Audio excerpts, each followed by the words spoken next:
Assalamualaikum warahmatullahi wabarakatuh. Bismillahirrahmanirrahim. Alhamdulillahilladzi faddala bani Adam bil ilmi wal amali ala jamil alam, wassalatu wassalam ala Muhammad sayyidil arabi wal ajam wa ala alihi wa sahbihi ya nabil ulum wal hikam. Qala ta'ala fi kitabil karim, a'udzubillahi minasyaitonir rajim, yarfa'illahu alladhina amanu minkum walladhina utul ilma darajat. Qala sallallahu alaihi wasallam, man salaka tariqan yaltamisu fi ilman sahalallahu lahu tariqan ila jannah.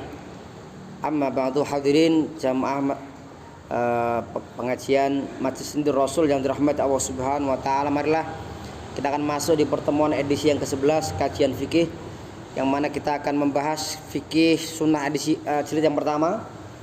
Kita akan membahas halaman 23. Pembahasan ini masih masuk dalam tema terkait adabu qadha'il hajah, bagaimana adabnya semestinya ketika buang air besar maupun buang air kecil. Inilah indahnya Islam yang mengatur, bahkan sampai urusan buang air itu juga diatur. Di dunia ini nggak ada agama yang sampai mengatur mengenai masalah hal yang sekecil itu kecuali Islam. Sampai masalah kentut pun dibahas dalam fikih. Orang yang mau sholat, kalau dia mau udah wudhu di masjid, ketika mau sholat kemudian dia kentut duluan, dia harus keluar masjid kemudian wudhu, baru kemudian masuk masjid bergabung dengan jamaah sholat. Tidak pernah kita mendengar dari agama yang lain yang seperti itu ya. Gak ada orang keluar dari gereja, kenapa keluar? Kentut. Artinya Islam mengatur kenapa? Orang ketika ibadah harus dalam kondisi yang bersih. Bersih baik hadas kecil dan hadas besar. Itu kalau ibadah itulah sholat dan tawaf ya. Kalau ibadah itu berupa membaca Quran, maka ada dua pendapat. Membaca Quran itu dia harus membaca Quran, ada mengatakan seorang harus dalam kondisi suci dari hadas besar dan kecil. Ada mengatakan yang penting bukan hadas besar. Kalau hadas kecil dia membaca Quran tidak bermasalah. Jadi gini, kalau terkait masalah larangan dia. Jadi kalau yang dilarang itu, yang dilarang kalau orang ketika hadas besar itu 5. 1. Sholat, kemudian sholat tawaf, membaca Al-Quran, berdiam diri di masjid, kemudian yang satu apa? Menyentuh dan memegang mushaf. Itu yang 5. Tapi kalau hadas kecil cuma 3. Sholat, tawaf, menyentuh dan memegang mushaf. Itu yang dilarang. Meskipun dalam kondisi yang ini banyak dinamika terjadi. Kemudian mengenai masalah berdiam di masjid, kemudian membaca Al-Quran yang hadas kecil, itu sebagian ulama tidak masalah karena dia hadas kecil ya. Cuma kalau lebih afdolnya, kalau kita membaca Al-Quran dalam kondisi kita ini suci dari hadas besar dan kecil, itu lebih afdol. Misalkan contohnya seorang guru Al-Quran hadis atau mungkin guru fikih yang mengajar di kelas, ketika dia mengajar dia perlu menyampaikan tentang masalah dalil Al-Quran misalkan, maka di sini dia nggak perlu kemudian, mohon maaf saya mau ke kamar mandi dulu, mau ke tempat wudhu, ini saya mau baca satu ayat, kemudian saya hadas kecil, saya keluar dulu, kemudian nanti saya bacakan ayatnya. Nggak perlu seperti itu. Kalau sampai seperti itu dikhawatirkan nanti ada seorang guru yang guru fikih, guru Quran hadis punya penyakit gampang kentut misalnya, nanti setiap 5 menit keluar kelas ya. Jangan sampai. Kalau itu tidak masalah. Tapi kalau hadas besar, ulama hampir sepakat ya, bahwa tidak boleh seorang membaca Al-Quran. Yang disepakati mayoritas para ulama, kecuali sebagian lain yang mengatakan tidak masalah ya kalau itu diniatkan untuk berzikir. Misalkan kita membaca Alhamdulillahirabbil alamin, tapi dalam niat zikir kita mengucapkan innalillahi wa inna ilaihi raji'un, itu untuk zikir. Atau misalkan seorang yang menghafal Quran, dia khawatir misalkan kalau hadas besar kan gampang ya, segera mandi besar selesai. Tapi kalau yang haid, yang mereka sedang haid, itu kalau mereka sampai misalkan haidnya seminggu, dia penghafal Quran, dia nggak ngaji seminggu, banyak kejadian Al-Qurannya hilang. Oleh karena itu ulama memberikan solusi. Ada yang mengatakan dalam kondisi yang darurat itu diperbolehkan tetap membaca Al-Quran kalau itu bagian dari sebuah wirid atau bagian dari zikir. Itu yang poin kemarin kita bahas 6 poin ya. Sekarang masuk poin yang ke-7 di antara adab buang hajat ya. Yang pertama, ayut takol juhru, hendaklah dihindarkan yang namanya lubang. Kalau kita di sawah biasanya ada tanah yang seperti peletek kemudian terbuka atau telot ya. Itu dihindarkan untuk kencing atau buang air besar di sana. Kenapa demikian? Li'alla yakuna fi sya'un yu'dhihi minal hawam. Supaya jangan sampai ada sesuatu yang kemudian menyakiti apa yang ada di dalam itu lubang itu. Misalkan ada binatang buas, entah kelabang atau semut di sana, dia kaget, dia lagi di dalam situ tiba-tiba ada banjir bandang misalkan. Kan kaget. Qatadah memberikan penjelasan kenapa itu dimakruhkan. Dalam riwayat hadis Qatadah dari Abdullah bin Sarjis, Rasulullah ayyubala fil juhur. Rasul melarang mengencingi yang namanya lubang itu, lubang yang di tanah itu. Maka mereka berkata pada Qatadah, kenapa kok sampai dimakruhkan kencing itu, kenapa? Qatadah memberikan jawaban, faqala innaha masakinul jinni. Karena yang namanya tempat lubang-lubang itu biasanya tempat yang sangat disukai oleh jin. Jadi jin itu punya kesukaan satu ya. Kalau makanannya jin suka makan tulang. Maka orang Indonesia itu paling enggak bersahabat dengan jin. Ada yang sampai tukang jahit permak jin. Kemudian yang kedua, orang Indonesia itu biasa mereka melunakkan tulang, kayak seperti ayam tulang lunak. Sebenarnya tulang itu kan kesukaan jin. Yang kedua, jin kesukaannya adalah tempat-tempat tadi. Misalnya di tanah yang dia ada lubangnya, dia suka tinggal di situ. Ini hadis Ahmad An-Nasai, Abu Daud, Al-Hakim dan Al-Baihaqi. Yang ke-8, ayat ajaban nabadil lannas wa tariqahum wa mutahadasau. Ini adab buang air besar adalah buang air kecil, hendaklah menghindarkan tempat-tempat berkumpulnya manusia. Manusia berteduh, misalkan di bawah pohon yang rindang ya. Jalan mereka lewat, jalan yang dilewati, jangan kencing sembarangan di jalan tol ya. Nanti akan tertangkap CCTV ini. Nanti dikirimi surat tilang. Kemudian tempat nongkrong atau ngobrol, misalkan pos kamling dan semisalnya, itu jangan sampai ada tempat-tempat kumpulnya manusia, itu jangan sampai kemudian dikotori dengan baik buang air besar maupun buang air kecil. Abu Hurairah beliau meriwayatkan Nabi berkata, takutlah kepada 2 perkara yang banyak mendatangkan laknat. Mereka mengatakan, ya Rasulullah, 2 perkara yang mendatangkan laknat itu apa? Yaitu orang yang berkholwat menyendiri, bukan sembarang menyendiri buang air tadi. Orang yang menyendiri di jalannya manusia atau tempat teduhnya manusia. Jangan orang biasa berteduh di ATM, ya jangan dikotori di sana. Ahmad, Muslim dan Abu Daud ya.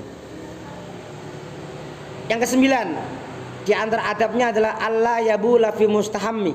Hendaklah seorang tidak kencing mustahammi di tempat kamar mandinya. Ini maksudnya kadang ada orang di kamar mandi itu sekalian tempat kencing dia, sekalian tempat wudunya. Ini yang dimasalahkan ya. Kalau kamar mandi untuk kencing ya wajar, selama ada klosetnya kan aman. Tapi kalau kamar mandi plus kencing, buang air besar dan wudu, ini yang kadang banyak menimbulkan was-was. Kecuali kalau kamar mandinya besar banget ya, kayak segini banget, kayak ruangan ini misalkan, ini tempat buang airnya, kemudian wudunya sono, nggak masalah. Karena ada sebagian beberapa tempat yang mungkin di rest area kan puas sekali ya. Tapi kalau tempatnya kecil yang nanti akan rentan, itu bisa terceripatkan nyiprat ya, atau terkena anggota tubuh atau pakaian, ini yang dikhawatirkan, ada was-was. Rasul mengatakan, la yabulan ahadukum fi mustahammi, jangan sampai salah seorang kalian kencing di kamar mandinya, atau tempat dia mandi, kemudian tsumma yatawaddu fi, kemudian dia berwudu. Kencing di tempat kamar mandi kemudian dia berwudu. Fa inna ammatal waswas minhu, karena kebanyakan manusia waswas itu berasal dari keadaan seperti itu, menimbulkan waswas ya. Dan waswas tentu harus dihindarkan. Ini poin yang ke-9. Yang ke-10, Allah yabula qaiman, hendaklah seorang jangan kencing qaiman dalam keadaan berdiri. Ini juga termasuk sesuatu yang secara adab di masyarakat itu hal yang kurang baik ya. Kalau orang melihat seorang kencing berdiri itu mesti akan menimbulkan orang sesuatu yang tidak nyaman loh, seperti itu. Maka lu ada orang Indonesia sering memberikan pepatah ya, guru kencing berdiri, murid kencing berlari, kan seperti itu. Itu kan sebuah semacam kalimat yang pepatah yang bagus ya, artinya seorang guru itu menjadi contoh. Nah contoh itu biasanya murid tuh yang nyontoh lebih pintar ya. Kalau guru kencing hanya berdiri, murid lebih maju, nggak cuma berdiri, lari. Maka di sini kalau ada pertanyaan dalam fikih bagaimana hukumnya kencing berdiri, maka dikatakan adabnya adalah, ini adab ya, bukan berarti haram, tapi adab. Adab itu tata krama. Tata krama itu kalau dilaksanakan maka semakin baik ya. Hendaklah seorang jangan kencing berdiri limunafatil waqar, karena kencing berdiri itu adalah munafatil waqar, bisa menghilangkan kewibawaan.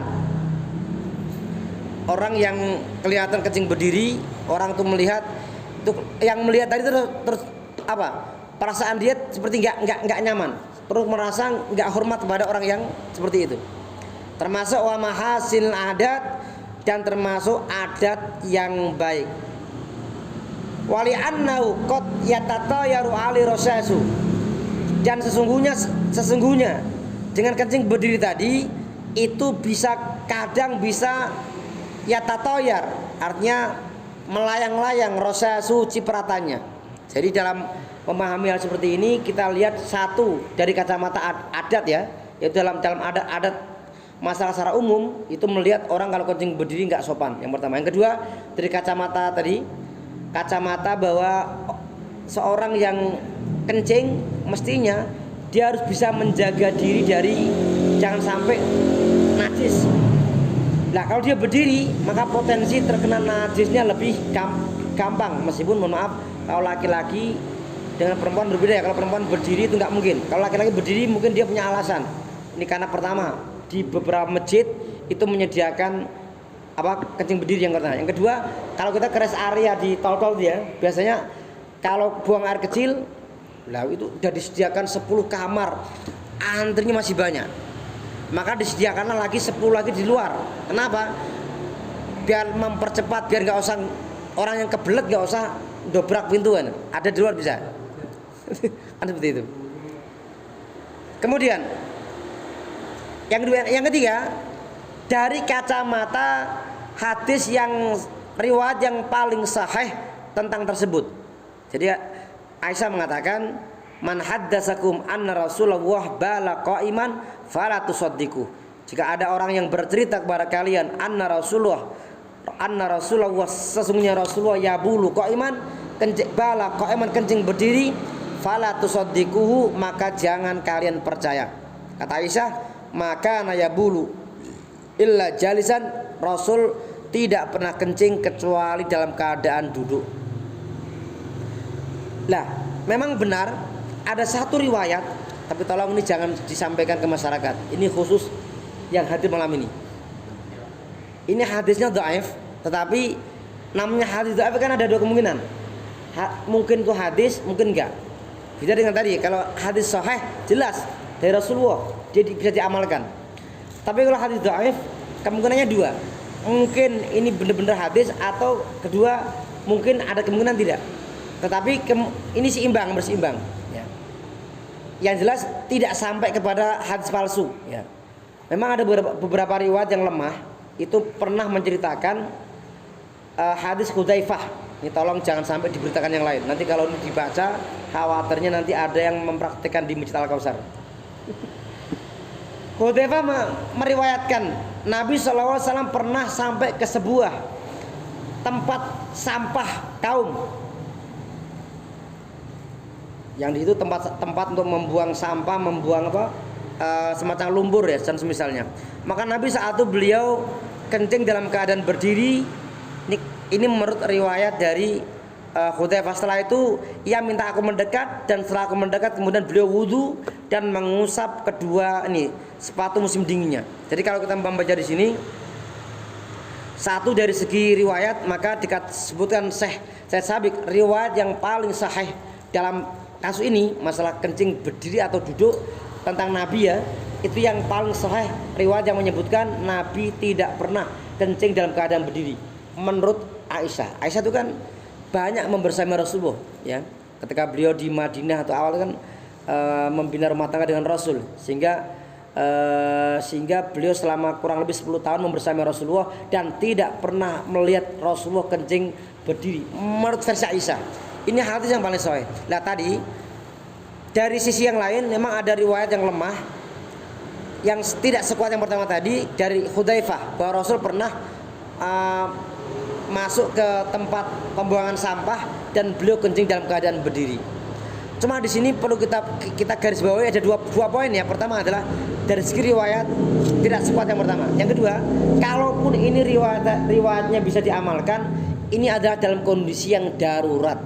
Tadi misalkan Rasul tadi dia masuk ke tempat sampah, artinya bukan dalam kondisi yang normal.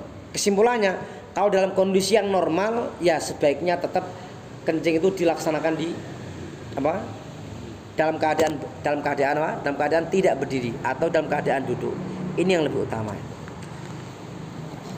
Baik, kemudian nomor sedikit yang ke-11, ayyuzila ma'ala sabila ini minan najasa. Adalah seorang ada dalam buang hajat adalah buang air besar kecil, seorang membersihkan segala yang ada di dua jalan, yaitu kubul dan dubur, depan belakang ya, kemaluan dan jalan anus belakang, itu dibersihkan dengan apa?